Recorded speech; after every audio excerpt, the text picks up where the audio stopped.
Yes, and the bedpost was his own. The bed was his own. The room was his own. Best and happiest of all, the time before him was his own to make amends in. I will live in the past, the present, and the future, Scrooge repeated as he scrambled out of bed. The spirits of all three shall strive within me. Oh, Jacob Marley, heaven and the Christmas time be praised for this. I say it on my knees, old Jacob, on my knees. He was so fluttered and so glowing with his good intentions that his broken voice would scarcely answer to his call. He had been sobbing violently in his conflict with the spirit, and his face was wet with tears. They are not torn down, cried Scrooge, folding one of his bed curtains in his arms. They are not torn down, rings and all. There they are. I am here. The shadows of the things that would have been may be dispelled.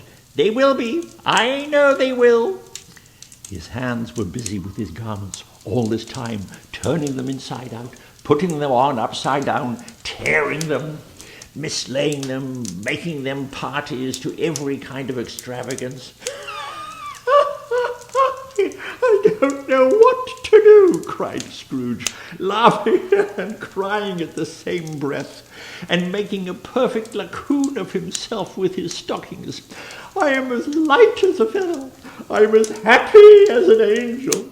I am as merry as a schoolboy. I am as giddy as a drunken man. A Merry Christmas to everyone. A Happy New Year to all the world. Hello there, whoop, hello! There's the saucepan that the gruel was in, cried Scrooge, starting off again and going round the fireplace. There's the door by which the ghost of Jacob Marley entered. There's the corner where the ghost of Christmas Present sat. There's the window where I saw the wandering spirits. It's all right. It's all true. It all happened.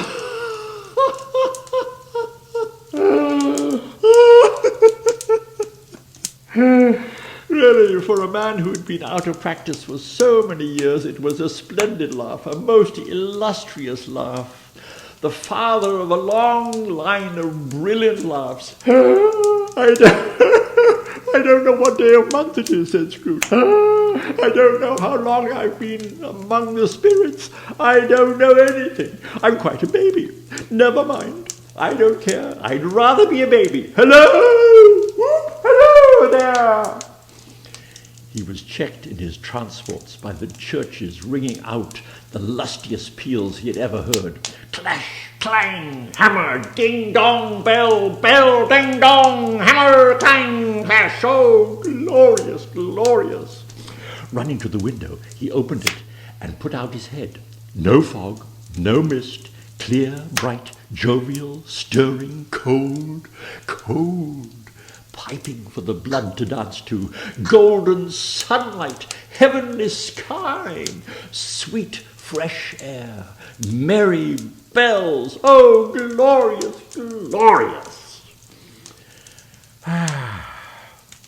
What's today? Cried Scrooge, calling down to a boy in Sunday clothes, who perhaps had loitered in to look about him. Eh? Returned the boy, with all his might of wonder. What's today, my fine fellow? Said Scrooge. Today, replied the boy. Why, it's Christmas Day. Christmas Day, said Scrooge to himself. I haven't missed it. The spirits have done it all in one night. They can do anything they like. Of course they can. Of course they can. Hello, young fine fellow. Hello, replied the boy.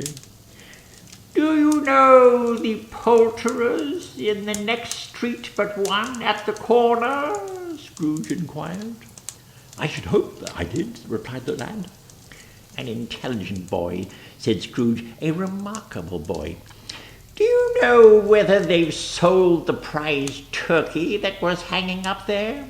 Not the little turkey, the big one. What? The one as big as me? Returned the boy. What a delightful boy, said Scrooge. It's a pleasure to talk to him. Yes, my buck. It's hanging there now, replied the boy. It is, said Scrooge. Go and buy it. Walker, exclaimed the boy. No, no, said Scrooge. I am in earnest. Go and buy it, and tell them to bring it here, that I may give them the direction where to take it. Come back with the man, and I'll give you a shilling.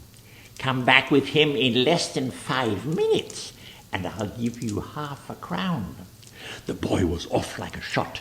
He must have had a steady hand at the trigger, who could have got a shot off half as fast. I'll send it to Bob Cratchit's, whispered Scrooge, rubbing his hands and splitting with a laugh. He shan't know who sends it. It's twice the size of Tiny Tim. Joe Miller never made such a joke as sending it to Bob's will be. The hand in which he wrote the address was not a steady one, but write it he did, somehow, and went downstairs to open the street door, ready for the coming of the poulterer's man. As he stood there, waiting his arrival, the knocker caught his eye.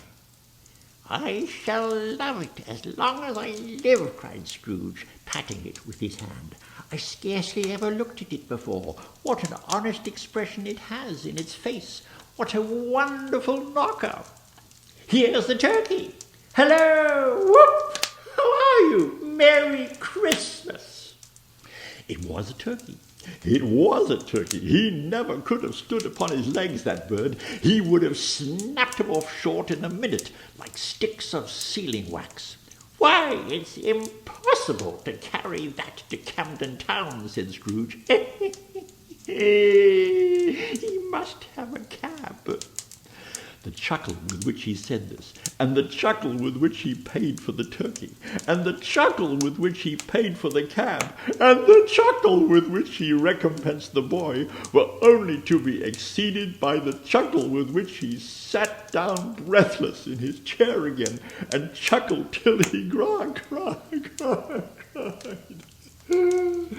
Shaving was not an easy task, for his hand continued to shake very much, and shaving requires attention, even when you don't dance while you're at it.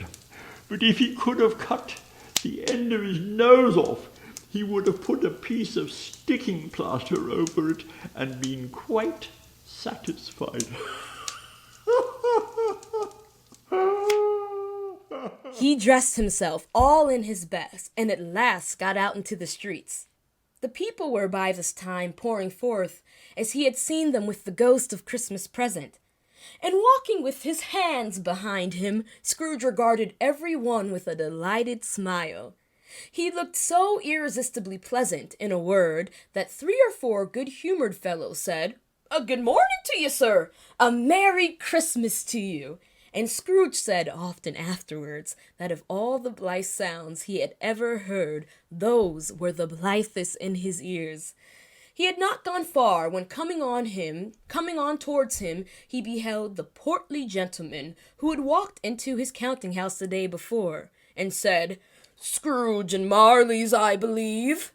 It sent a pang across his heart to think how this old gentleman would look upon him when they met, but he knew what path lay straight before him, and he took it.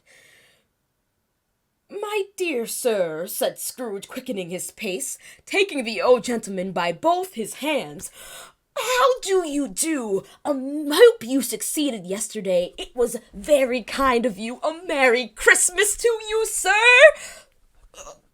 "Mr. Scrooge?" "Yes," said Scrooge, "that is my name, and I fear it may not be pleasant to you. Allow me your pardon, and and then you will have the goodness," here Scrooge whispered in his ear. "Lord bless me," cried the gentleman, as if his breath were taking away. "My dear Scrooge, are you serious?" "If you please," said Scrooge. "Not a farthing less. Great back payments are included in it. I assure you, will you do me that favor?"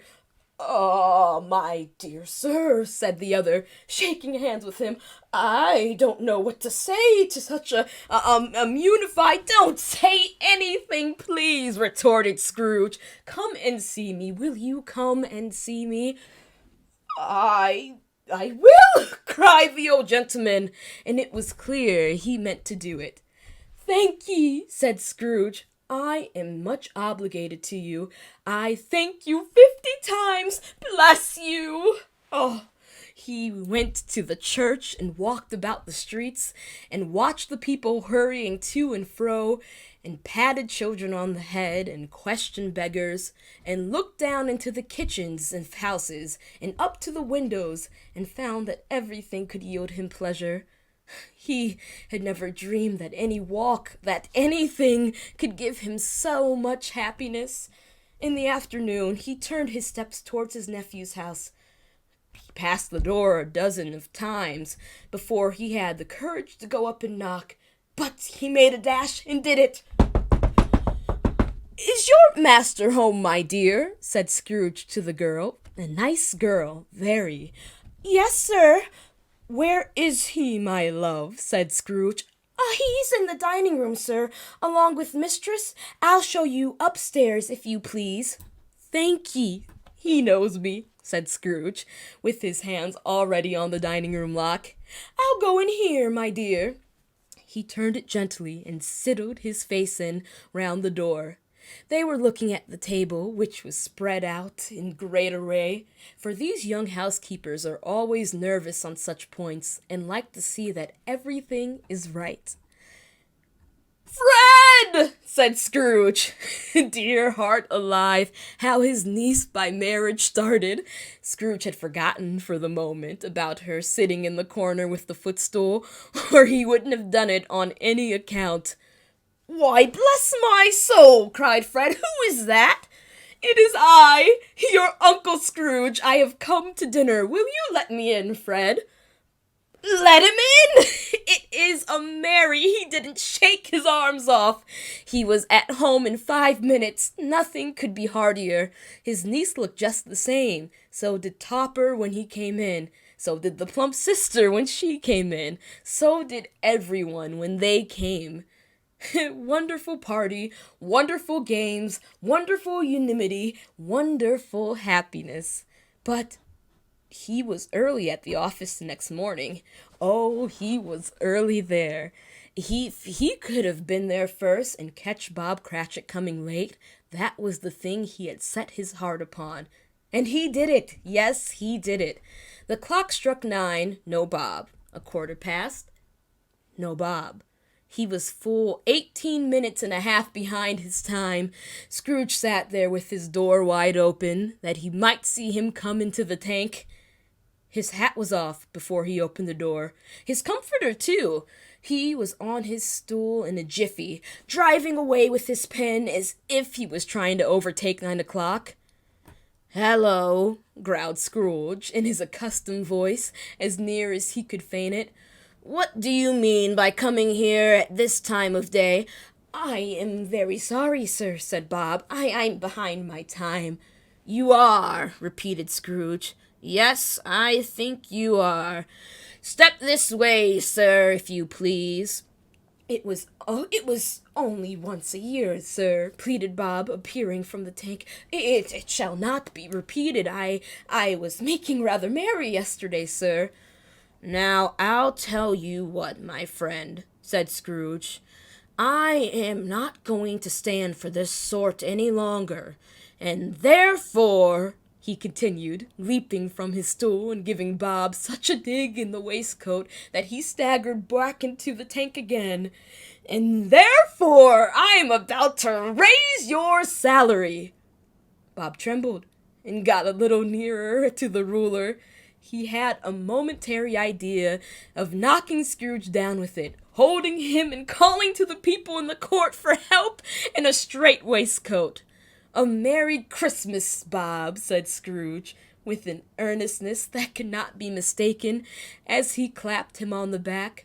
"A merrier Christmas, Bob, my good fellow, than I have ever given you for many a year. I'll raise your salary and endeavor to assist your struggling family, and we will discuss your affairs this very afternoon over a Christmas bowl of smoking Bishop, Bob. Make up the fires and buy another coal scuttle before you dot another I, Bob Cratchit." Scrooge was better than his word. He did it all, and infinitely more. And to Tiny Tim, who did not die, he was a second father. He became as good a friend, as good a master, and as good a man as the good old city knew, or any other good old city, town, or borough, in the good old world.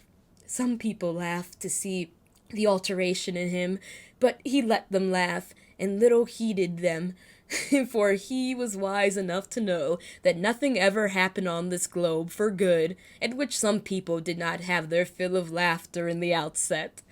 And knowing that such as these would be blind anyway, he thought it quite as well that they should wrinkle up their eyes and grins, as have the mouldy and less attractive forms. His own heart laughed, and that was quite enough for him. He had no further intercourse with spirits, but lived upon the total abstinence principle ever afterwards. And it was always said of him that he knew how to keep Christmas well, if any man alive possessed the knowledge. May that be truly said of us, and all of us. And so, as Tiny Tim observed, God bless us, every one.